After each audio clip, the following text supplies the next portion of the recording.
శ్రీమాత్రే నమః. అందరికీ శుభోదయం అండి. నాకు కొంచెం ఒంట్లో బాగానే ఉంది, తేలిగ్గానే ఉంది. మీ అందరూ ఎంతో విష్ చేశారు, మీకు అది తగ్గిపోతుంది అలా అని చెప్పి. పర్వాలేదు, తగ్గిందండి. రేపు పండగకి పూజ అది చేసుకుందుకు కొంచెం ఓపిక వచ్చింది. ఒక్కసారి మీ అందరినీ పలకరిద్దాము, ఎలా ఉన్నారు ఏంటి అని చెప్పి చేస్తున్నాను వీడియో. మీ అందరి హడావిడి, పండగ హడావిడి అయ్యి ఉంటుంది కదా, అదే పండగకి సంబంధించిన హడావిడి అయ్యి ఉంటుంది. రేపు అందరూ చక్కగా పూజ చేసుకోండి. భగవంతుడిని మీకు ఏం కావాలో అది సంకల్పించుకోండి. అన్నిటికన్నా ముఖ్యంగా సంకల్పించుకోండి, మనకి మనశ్శాంతి ఆరోగ్యం ఉండాలి, అది కోరుకోండి అందరూ. ధనం వాటికన్నా, ఎందుకంటే ఆరోగ్యమే మహాభాగ్యం. ఆరోగ్యంగా ఉంటే మనకి ఏ మంచి ఆలోచన అయినా వస్తుంది, ఏమైనా చేయగలుగుతాం. అందుకని అందరు కుటుంబంలో అందరూ కూడా ఆయుర ఆరోగ్యాలతో ఉండాలి మీరు అందరూ అని కూడా కోరుకుంటున్నాను. అందరూ ప్రతి వాళ్ళు మీరందరూ నా వాళ్ళే కాబట్టి. తర్వాత ఈ షష్టగ్రహ కూటమని కొన్ని రాశులకి చాలా దారుణమైన ఫలితాలు అవన్నీ చెప్తున్నారండి. కొన్ని రాశులకి బ్రహ్మాండంగా చెప్తున్నారు. కానీ పార్వతీదేవి శాపం ఉంది జ్యోతిష్యానికి, మీకు తెలిసే ఉంటుంది. సగమే ఫలిస్తుంది, సగం ఫలించదని. ఎవ్వరూ భయపడద్దండి. ఒకవేళ వాళ్ళు భయపెట్టే రాశుల్లో మీ రాశి కనుక ఉంటే ప్రతిరోజు శివాలయానికి వెళ్ళండి. ఈశ్వరుని మించిన రక్ష మనకి లేదు. ఆయన ఎటువంటి గ్రహాన్నైనా తొక్కేసి అణిచివేస్తాడు, మనకి రక్షణ కల్పిస్తాడు. ఎవ్వరూ భయపడద్దు. భయమే సగం బాధలకి, రోగాలు అన్నిటికీ కారణం భయమే, మన భయమే. మనం ధైర్యంగా ఉంటే దేన్నైనా ఎదిరించవచ్చు. ధైర్యం ప్రధానమైనది.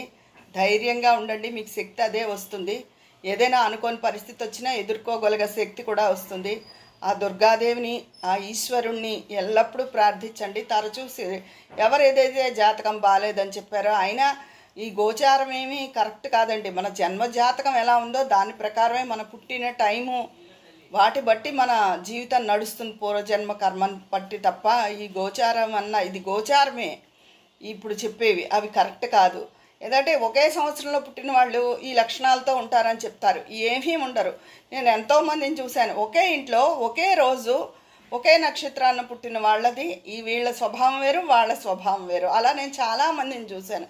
కవల పిల్లల్లో కూడా ఒకేసారి పుట్టిన ఒక పిల్లల స్వభావం ఒకలా ఉంటుంది, ఒక పిల్లల స్వభావం ఒకలా ఉంటుంది. అలాంటిది లోకంలో ఇంతమందిది ఒకే నక్షత్రం వాళ్ళది ఇలాగే ఉంటుంది అని ఎలా చెప్పగలుగుతారు? అదేమీ కరెక్ట్ కాదు.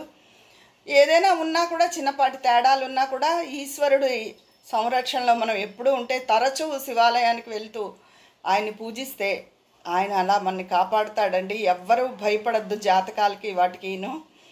ఈ కొత్త సంవత్సరం అందరికీ బాగుండాలని కోరుకుంటున్నాను. రేపు మళ్ళీ వీడియో చేస్తాను, మిమ్మల్ని అందరినీ కూడా పలకరిస్తాను. రేపు మీరందరూ పూజ అది చక్కగా చేసుకుని సంతోషంతో ఉండాలి కుటుంబ సభ్యులందరూ అని. ఎవ్వరూ చికాకులకి అవకాశం ఇవ్వద్దు. ఎందుకంటే పండగ పూట పని ఎక్కువై మనకు కొంచెం చిరాగ్గా ఉంటుంది. అదే టైంలో భర్త పిల్లలు కూడా వాళ్ళకేమొస్తుందో తెలియదు, వాళ్ళు విసిగిస్తారు మనని. ఇది చిలికి చిలికి కొంచెం పెద్దదవుతూ ఉంటుంది ఒక్కోసారి. అలాంటప్పుడు పండగ పూట మొహం చిన్నబుచ్చుకోవడమో, సరిగ్గా ఉండకపోవడమే అవుతుంది, చాలా వరకు అవుతుంది. అలా ఉండకండి. అందరూ నవ్వుతూ సంతోషంగా పండగను జరుపుకోండి, హ్యాపీగా ఉండండి. జాతకాలకి, జ్యోతిష్యాలు టీవీలో విని భయపడద్దు, యూట్యూబ్లో చూసి. చెప్పగా ఈశ్వరుణ్ణి, దుర్గాదేవిని ఎల్లప్పుడూ ప్రార్థించండి. ఆ అమ్మవారు, అయ్యవారు మనని చక్కగా కాపాడుతారు. ఎవ్వరూ భయపడద్దు. మీరందరూ నాకు ఎలా ఉందో అని చెప్పి చేసిన కామెంట్లకి, ఏవి తీసుకుంటే రక్తం తొందరగా పడుతుందో చెప్పిన వాటికి అన్నిటికీ చాలా చాలా lots of thanks, lots of love మీ అందరి మీద. ఓకేనా? ఉంటాను మరి. రేపు మరిన్ని ఉగాది విశేషాలతో వీడియో చేస్తాను, తప్పకుండా ఉంటాను. మీ అభిప్రాయాలు కామెంట్ రూపంలో తెలియచేయండి, అక్కడ మాట్లాడుకుందామా మరి. మీ స్నేహితురాలు విజయ పన్నాల.